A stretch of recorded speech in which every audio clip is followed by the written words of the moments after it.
নমস্কার, দেখছেন Kolkata TV digital. আপনাদের সঙ্গে আমি ঋষিকেশ। চতুর্থবারের জন্য কি তৃণমূল কংগ্রেসই রাজ্যের ক্ষমতায় আসছে? মমতা বন্দ্যোপাধ্যায় কি চতুর্থবার মুখ্যমন্ত্রী হতে চলেছেন?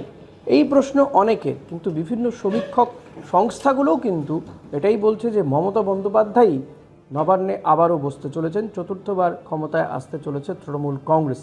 ইতিমধ্যেই আমরা দেখেছি যে নির্বাচনী প্রচারে সরগরম রাজ্য রাজনীতি। উত্তর থেকে দক্ষিণ বিভিন্ন জায়গাতেই সভা করে বেড়াচ্ছেন, কর্মী সভা করছেন, দৌড়ে বেড়াচ্ছেন মমতা বন্দ্যোপাধ্যায়, অভিষেক বন্দ্যোপাধ্যায় গতকালই দক্ষিণ 24 পরগনায় তিনি বলছিলেন যে তৃণমূল কংগ্রেস ক্ষমতায় চলে আসাটা শুধুমাত্র সময়ের অপেক্ষা। অপরদিকে বিরোধী বিজেপি তারাও দাবি করছে যে তারাই ক্ষমতাতে আসছে। তারা বলছেন যে তারা ক্ষমতায় চলে এসছেন, তৃণমূল কংগ্রেসের বিসর্জন হয়ে গিয়েছে বা বিদায় হয়ে গিয়েছে, এতটা কনফিডেন্ট তারা। তৃণমূল কংগ্রেসকে কিন্তু বিভিন্ন সমীক্ষক যে সংস্থাগুলো রয়েছে তারা এগিয়ে রাখছে। আমি আপনাদেরকে তেমনই দু একটি সমীক্ষক সংস্থার তথ্য আপনাদের সামনে তুলে ধরার চেষ্টা করব, যে যারা বলছে যে তৃণমূল কংগ্রেস, কেউ হয়তো বলছে যে আসনের কিছু ফারাক হতে পারে। গতবার তৃণমূল কংগ্রেস 2021-এর নির্বাচনে 215টি আসন পেয়েছিল, বিজেপি পেয়েছিল 77টি আসন। ফলত এই আসনের কিছু হেরফের হতে পারে, কম বেশি হতে পারে, কিন্তু তৃণমূল কংগ্রেসই ক্ষমতায় আসবে এমনটাই কিন্তু ইঙ্গিত দিচ্ছে বিভিন্ন সমীক্ষক সংস্থা। আপনারা জানেন রাজ্যে দু দফায় নির্বাচন, 23শে এপ্রিল এবং 29শে এপ্রিল, 4 মে ফলাফল। কিন্তু তার আগে এই মুহূর্তে কিন্তু একদিকে যেমন প্রচারের ঝড় উঠেছে, তেমন বিভিন্ন সমীক্ষক সংস্থা তারাও সমীক্ষা করছে। আপনাদের দু একটি সমীক্ষক সংস্থার তথ্য আপনাদের সামনে রাখবো, যারা বলছে যে রাজ্যে আবারও তৃণমূল কংগ্রেসই ক্ষমতায় আসতে চলেছে। যদিও এই সমীক্ষক সংস্থাগুলোর সমীক্ষা যে সবসময় নির্বাচনী ফলের সাথে মিলে যায় এমনটা নয়, কিন্তু একটা আন্দাজ পাওয়া যায়। তো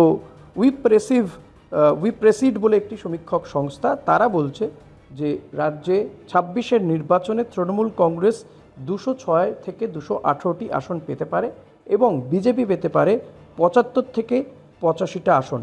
এটা বলছে উই প্রেসিড নামে একটি সংস্থা। তারা সমীক্ষা করে বলছে যে তৃণমূল কংগ্রেস 206টা থেকে 218টা আসন পেতে পারে। তৃণমূল গতবার 2021 সালে 215টা আসন পেয়েছিল, অর্থাৎ এবার কিছু আসন কমতে পারে, আবার কিছু আসন বাড়তেও পারে। বিজেপি পেতে পারে 75 থেকে 85টা আসন, অর্থাৎ গতবার তারা যে 77টা পেয়েছিল তার ধারে কাছেই থাকতে পারে বিজেপি, এমনটা কিন্তু বলছে উই প্রেসিড নামে এই সমীক্ষক সংস্থা। এছাড়া যে সাট্টা বাজার রয়েছে তারাও তো সমীক্ষা করে, তাদের সমীক্ষা থেকেও যেটা পাওয়া যাচ্ছে তারাও কিন্তু তৃণমূল কংগ্রেসকে এগিয়ে রাখছে। এক্ষেত্রে তাদের সমীক্ষাতে কিন্তু তৃণমূল কংগ্রেসের আসন কমছে। অনেক ক্ষেত্রে দেখা যাচ্ছে যে বিজেপি হয়তো কোনো সমীক্ষাতে যে বিজেপি আসন সংখ্যা হয়তো বাড়ছে, তৃণমূলের আসন সংখ্যা হয়তো কমছে, কিন্তু সেটা এমন নয় যে তৃণমূল কংগ্রেস ক্ষমতা থেকে সরে যাবে বা বিজেপি ক্ষমতায় চলে আসছে, এতটাও ফারাক দেখা যাচ্ছে না। তো সাট্টা বাজার বলছে যে তৃণমূল কংগ্রেস 182 থেকে 185টা আসন পেতে পারে, অর্থাৎ প্রায় 20-25টা আসনে হেরফের হতে পারে। এক্ষেত্রে বিজেপি পেতে পারে, বিজেপির ক্ষেত্রে তারা বলছে যে এক্ষেত্রে বিজেপি পেতে পারে 101 থেকে 104টি আসন, অন্যান্যরা 3 থেকে 11টি আসন পেতে পারে। অর্থাৎ দুটো সমীক্ষার কথা আপনাদেরকে বললাম। তারা কিন্তু বলছে যে তৃণমূল কংগ্রেসই চতুর্থবারের জন্য আবারও রাজ্যের ক্ষমতায় আসছে, এমনটা কিন্তু এই সমীক্ষাগুলো থেকে, এই সমীক্ষক সংস্থাগুলো তারা যে সমীক্ষা করেছে তার থেকে তারা এই ইঙ্গিত দিচ্ছে। এখন এই সমীক্ষায় যে মিলে যাবে, ফলাফল যে এমনটা হবে তেমনটা নয়। ফলাফল অনেক সময় সমীক্ষার সঙ্গে মিলে না, আবার কোথাও কোথাও মিলেও গিয়েছে, এমনও দেখা গিয়েছে।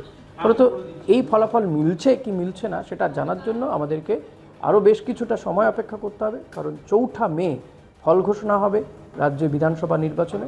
তো ততদিন তো অপেক্ষা করতেই হবে ঠিক কী হয়। তবে আপাতত এই সমীক্ষক সংস্থাগুলো কিন্তু তৃণমূল কংগ্রেসকে এগিয়ে রাখছে। রাজ্যে চতুর্থবারের জন্য তৃণমূল সরকার গঠন করবে তৃণমূল কংগ্রেস, মমতা বন্দ্যোপাধ্যায় আবার রাজ্যের মুখ্যমন্ত্রী হবেন, এমনটাই কিন্তু ইঙ্গিত এই সমীক্ষক সংস্থাগুলোর সমীক্ষায়।